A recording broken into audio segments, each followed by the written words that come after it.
Tenemos una entrevista muy importante, interesantísima. Se trata de Armando Valladares. Lo voy a definir en 3 palabras. Escritor, ex diplomático estadounidense y ex prisionero cubano. Está de paso en la Argentina, mañana viajas, vuelve a Estados Unidos, pero queríamos tenerlo a propósito sobre todo de lo que significa la visita ahora en la Argentina de Díaz-Canel y la no visita de Maduro.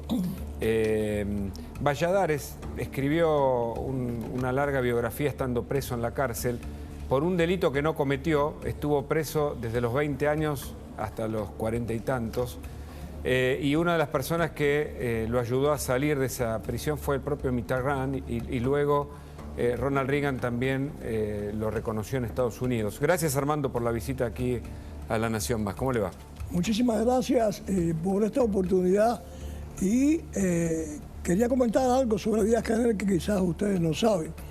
En el 1987 Díaz-Canel llegó a Nicaragua en una misión como comisario político, porque al año siguiente los sandinistas prepararon la más grande ofensiva de toda la historia de la guerra. La verdadera misión de Díaz-Canel en Nicaragua era la de interrogar a los contras que estaban siendo arrestados con esta ofensiva. Díaz-Canel torturó a decenas de nicaragüenses de la manera más brutal e imaginable. Lo que ocurre es que en aquel momento se conocía y lo conocían únicamente por el nombre de guerra. Raúl era el nombre de guerra que él utilizaba. Y en una de estas sesiones de tortura, un prisionero esposado en una silla que se llamaba Francisco Valls, este Díaz-Canel, que está hoy aquí, que tiene las manos manchadas, está manchado de sangre hasta el cuello, le dio un balazo en el cuello a este prisionero. Díaz-Canel es un asesino y lo que acaba de hacer el 11 de julio demuestra su vocación y su inclinación por la represión y por tratar de acabar con sus enemigos de manera violenta. Ese es el Díaz-Canel que está aquí y que de verdad que yo pienso que es una vergüenza para todos los argentinos amantes de la paz, para todos los argentinos amantes de los derechos humanos, que un asesino de esa naturaleza esté en este momento en este país. De verdad que sí, que yo pienso que, y además mis amigos argentinos me lo han dicho ellos, que de verdad que se sienten avergonzados de que este criminal esté aquí en este momento. Yo quiero que usted sintéticamente nos cuente un atisbo de aquella historia, que cuando usted tenía 20 años trabajaba en una oficina y lo metieron preso por no poner un cartel a favor de la revolución. Bueno, yo, como la mayoría del pueblo cubano, creí en Fidel Castro. Yo también pensaba que Fidel Castro era la esperanza para nuestro pueblo. Pero en realidad, Fidel Castro lo que hizo fue sustituir la dictadura que él había combatido por su propia dictadura. Yo era un funcionario del Ministerio de Comunicaciones, estaba en el Departamento de Inspección de Crédito de la Caja Postal y Ahorro. 1960 y algo. 1960. Todavía Fidel Castro no se había declarado comunista y empezaron una campaña para preparar su próxima declaración como comunista. Entonces empezaron a decir que si las cosas que Fidel hacía eran buenas, pues yo también soy comunista. Hicieron un eslogan que lo ponían en las mesas de todos los ministerios, de todos los lugares públicos, que decía, si Fidel es comunista, que me pongan en la lista que estoy de acuerdo con él. Cuando los milicianos pusieron ese letrero en mi mesa, yo le dije, no me pongan eso en mi mesa. Pero tú no estás de acuerdo con Fidel. Mi respuesta fue, si es comunista, no. Y eso fue suficiente para señalarme como un enemigo potencial de la revolución. ¿Y cuánto estuvo preso? 22 años. Wow. Y entonces, de esos 22 años solamente tuve 12 visitas porque la mayor parte del tiempo estuve incomunicado en una celda. Tú decías que mis memorias yo las había escrito en la cárcel. No, las memorias las escribí después que salí de la prisión, contra toda esperanza, que se ha traducido en 19 idiomas, porque en las condiciones que yo estaba era imposible escribir. Pero lo que usted empezó a escribir en la... Yo escribí en papel de cigarrillo. Ahí está. Apuntes muy rápido para poderlo sacar rápidamente y se publicó un libro en Francia y en España y este libro pues me dio a conocer entre los intelectuales franceses. Los intelectuales franceses fundaron el Comité Valladares y pidieron al presidente François Mitterrand que me pusiera en libertad y fue así como salí en libertad. Cuando se publicaron mis memorias, el presidente Ronald Reagan las leyó, me mandó a buscar y me nombró embajador de Estados Unidos ante la Comisión de los Derechos Humanos de la ONU, con lo que en aquel momento él me dijo que era la misión imposible, condenar a Cuba en la comisión, y lo logramos, y desde entonces Cuba está en la lista de países violadores de los derechos humanos. Y por ese logro diplomático, el presidente me concedió la medalla presidencial del ciudadano, y el Departamento de Estado, el Superior Award del Departamento de Estado, es la más alta distinción que puede recibir un diplomático en Estados Unidos. Valladares tiene, no sé si me animo, ¿no? Le digo, tiene juveniles. ¿Perdón? Juveniles años. Voy a cumplir 86 años. Juveniles 86 años. Sí. Y es un hombre que vino a la Argentina además por algo que después va a contar, que es muy importante y ocurre en el norte, pero después lo decimos, ¿eh? Espéreme un segundito si es tan amable. Seguimos en el noticiero aquí hasta las 20 horas. Mucha información y una visita de lujo. Armando Valladares, diplomático estadounidense, ex prisionero cubano, 22 años preso por el régimen castrista que conoció y que heredó Díaz-Canel, que está ahora mismo en la Argentina, y escritor. Escritor célebre con 6 libros, ¿no, Armando? Sí. 6 libros. Uno que cuenta tus épocas de prisión.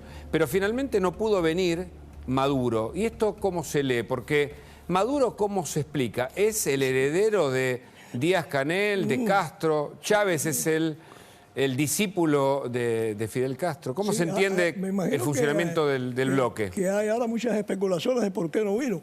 Lo que yo pienso es la situación tan desagradable que pone el presidente del país, porque le está diciendo al presidente Fernández que él no es capaz de ofrecer seguridad a un visitante extranjero como él.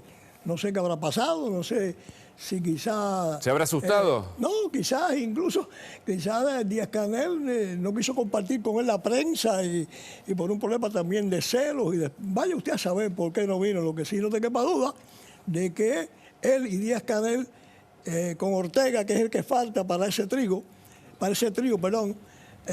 componen el trío más criminal que hemos tenido en el continente, yo creo que en toda su historia. ¿Sí?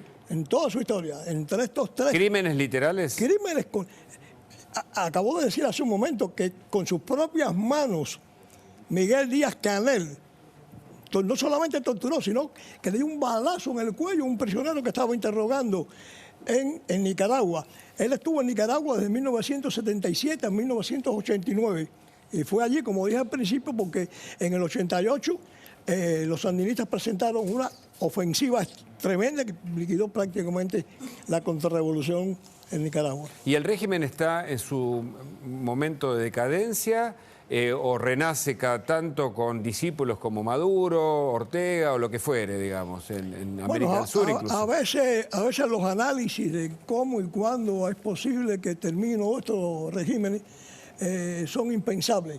Si antes de que terminara la Unión Soviética y terminara allí el comunismo, hubiéramos estado aquí conversando y ese tema hubiera salido y bueno, ¿dónde crees tú primero que se va a acabar la dictadura esta comunista? ¿En Cuba o en la Unión Soviética? Todos hubiéramos dicho, no, en Cuba. Y sin embargo, ya ves lo que pasó. No se sabe de pronto cuándo puede ocurrir, pero no te quepa duda de que todos estos países recuperarán otra vez la libertad, porque el hombre necesita la libertad para poderse desarrollar. Y es algo que si el hombre no tiene, no puede realizarse plenamente. Acuérdate, por ejemplo, lo que acaba de pasar en Cuba el 11 de julio, donde por el solo hecho de salir a la calle pidiendo libertad, han encarcelado decenas y decenas de prisioneros. Y Díaz-Canel personalmente dio órdenes de recrudecer la represión y de torturar a esos que están en este momento en la cárcel por el solo hecho de salir a la calle y pedir libertad. Armando, sé que usted trabaja por los derechos humanos, sé que estuvo en Santiago del Estero por violaciones a los derechos humanos. Nosotros seguimos el tema Santiago del Estero aquí por varias razones, pero resulta que el gobernador, usted fue recibido por el vicegobernador. El gobernador resulta que está ahora agitando la bandera kirchnerista como nunca antes, pero mañana dará una conferencia de prensa en el Hotel Panamericano, ¿no? Sí, señor, a las 9 de la mañana y aprovecho para, gracias a la oportunidad que tú me das, para recordarles a todos los que por favor quieren estar con nosotros allí, porque vamos a revelar situaciones que ni se las pueden imaginar, de verdad que sí. Así que... ¿Se encontraron en la visita a Santiago del Estero? Sí, sí, con relación a nuestra visita allí, y por supuesto que tú has sido uno de los primeros que hemos invitado, y te agradezco la oportunidad que me das para poder reiterar esta invitación a todos los periodistas que quieran allí a escuchar las revelaciones y lo que tenemos que decir acerca de lo que está pasando allí en este momento. Para explicarle a la gente, desde Estados Unidos pidieron una audiencia con el gobernador Zamora. El gobernador de Santiago del Estero se excusó porque estaba de viaje y Valladares fue recibido por el vicegobernador de Santiago del Estero. Pero se viene probablemente algo que no podemos revelar, no quiero romper el off the record hasta que usted mañana lo anuncie en esa conferencia de prensa a las 12 del mediodía, pero es algo de interés periodístico por violaciones a los derechos humanos en Santiago del Estero. Sí, rectifico porque dije que a las 9 de la mañana, no es a las 12 del día la conferencia, que me lo diga Marcel, que está allí, que está con Francisco manejando esta situación. 12 del día. Bueno. Paula, ¿vos tenés repercusiones sobre la no visita de Maduro? Sí, vamos a repasar, Hugo, porque la no visita de Nicolás Maduro ocasionó repercusiones, sobre todo en parte de la oposición. Dirigentes que habían manifestado su disconformidad con esta llegada internacional que se iba a dar en el marco de la CELAC. Patricia Bullrich puso: ganó la democracia, frenamos al narcotraficante de Maduro y no vendrá a la Argentina. Celebro como miles de venezolanos que tuvieron que emigrar a nuestra patria expulsados por el delirio socialista evitaron la ofensa de ver al gobierno recibir con honores a este dictador. Patricia Bullrich, que había estado muy vehemente en sus redes contra esta visita. Horacio Rodríguez Larreta: que Maduro no venga a la Argentina es una muestra de lo que podemos lograr cuando nos ponemos firmes contra los dictadores que violan la libertad, los valores democráticos y los derechos humanos en la región. Basta a los que quieren poner al país del lado incorrecto de la historia. Ahí tenemos a los dos presidenciales de Juntos por el Cambio. Se suma la tercera, María Eugenia Vidal. El repudio de los millones de argentinos que defendemos la democracia y de los miles de venezolanos que escaparon del régimen funcionó. El dictador Nicolás Maduro canceló su viaje a la Argentina. Mario Negri: Maduro no viene a la Argentina, sus amigos kirchneristas no le pudieron garantizar la impunidad que necesitaba para moverse tranquilamente por el país. Acá la justicia funciona. Gran triunfo de la democracia argentina, dice el representante de la Unión Cívica Radical. Otro representante de la UCR, Martín Lustó: celebro que finalmente Nicolás Maduro no venga a la Argentina, no podemos dar ni un paso atrás en la defensa de la democracia y los derechos humanos. Y agrega el hashtag dictadores nunca más. Todo esto después de conocerse que Maduro no iba a venir. Dice Santilli: la verdadera grieta en el mundo es entre la democracia y el autoritarismo. Es una excelente noticia que el dictador Maduro no venga a la Argentina, precandidato a gobernador por la provincia de Buenos Aires. Acá lo tenemos a Jorge Macri, que quiere ser jefe de gobierno porteño y trabaja para el Ejecutivo porteño también. Al final Maduro no viene. Me alegro por todos los venezolanos que viven en la ciudad de Buenos Aires y en toda la Argentina. Los felicito por haber alzado su voz. Mirá, Roberto García Moritán, el legislador de la ciudad de Buenos Aires de Republicanos Unidos: el dictador Maduro no va a visitar la Argentina. Que quede claro, Alberto Fernández: siempre que ustedes quieran avalar dictaduras y atropellar derechos humanos, el pueblo argentino va a estar presente para defender la democracia, dice Roberto García Moritán. Y si tuiteó Maduro también, entonces ahora... Maduro en los últimos minutos ha hecho algunas declaraciones en Twitter. Mirá, llamo a todos y todas a seguir movilizados permanentemente, a lograr la unión de toda la nación en contra de las sanciones criminales que torturan el cuerpo económico y social de Venezuela. Basta de bloqueo y persecución. Nuestro destino es la victoria, dice Nicolás Maduro, que también incluso tuiteó esto que nos contaba hace un ratito Javi con respecto a esta moneda única que proponen Lula y Alberto con respecto a el Mercosur, ¿no? De cara al futuro, de cara hacia adelante. Bueno, Maduro también dando el aval a esa iniciativa. Así que por un lado tenemos el repudio opositor en la Argentina, por el otro lado los últimos tuits de Nicolás Maduro. Valladares: el argumento de Castro, de Díaz-Canel y de Maduro es el bloqueo. Que ellos están bloqueados y por eso tienen que vivir en la miseria o bueno, la gente se va porque no tienen condiciones económicas por el bloqueo. ¿Qué hay para decir? El único bloqueo que existe en Cuba es el que impone la dictadura a sus ciudadanos. Cuba puede comprar en Estados Unidos absolutamente todo lo que quiera, incluso hasta la tinta con la que se imprime el periódico Gramma, órgano oficial del Partido Comunista, se vende, se lo compra en Estados Unidos. Cuba puede comprar en Estados Unidos todos los medicamentos que quiera. Cuba puede comprar en Estados Unidos porque están excluidos todos los alimentos que quiera. Hay equipos y algunas maquinarias que sí hay problemas para que la adquieran, pero lo que son alimentos y medicinas no hay límites. Lo que ocurre es que Cuba quiere que eso se lo demos al crédito para no pagar. Cuba con dinero Además, lo está haciendo. Hubo un momento en que el país que más le vendía alimentos a Cuba eran los Estados Unidos, y en este momento el pollo y una serie de cosas que se consumen en Cuba van de Estados Unidos. Cuba puede comprar en Estados Unidos todos los alimentos, todo lo que necesite para darle al pueblo, pero tiene que pagarlo cash. Y ellos lo que quieren es que sencillamente den crédito para que entonces nosotros, los norteamericanos, con nuestros impuestos, tengamos que pagar esa deuda. Cuba ha dicho públicamente hace un mes que una deuda externa que tiene no la va a pagar.